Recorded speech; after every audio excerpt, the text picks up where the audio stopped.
యాక్చువల్గా తిరగటి లేకుండా బాగుంది అనుకుంటున్నాను. మీరు 2 ప్యాటర్న్లు వస్తుంది సార్, కావాలంటే అది చేసుకోవచ్చు. చేసుకోవచ్చు, కానీ ఒకవేళ ఫైనల్ చేసేస్తే ఇది బెటర్గా అనుకుంటున్నాను. చూడండి, అలా పెట్టండి. ఫస్ట్ గ్యాప్ ఇచ్చేసి సెకండ్ అది రైట్, సింపుల్గా ఉంటుంది, క్లాస్ కాదు. Right, take.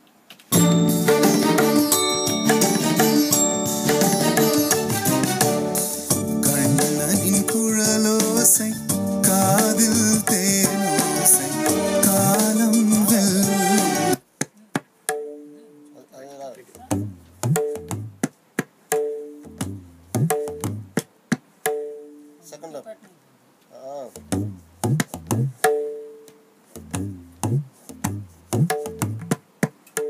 చూడు ఒకసారి కౌంట్ చేసుకో.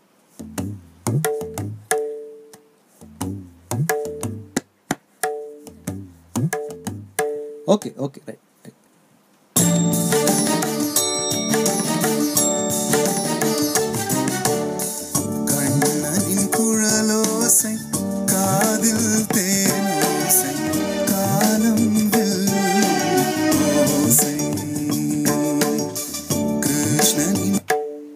ఓకే, సింగిల్ వాయించేద్దాం సార్, మధ్యలో వద్దులే అది, ఎందుకంటే చాలా వేరే ప్యాటర్న్స్ ఉన్నాయి కదా. దిన్ దిన్నక్ దిన్న తక్, దిన్ దిన్నక్ దిన్న తక్, అదే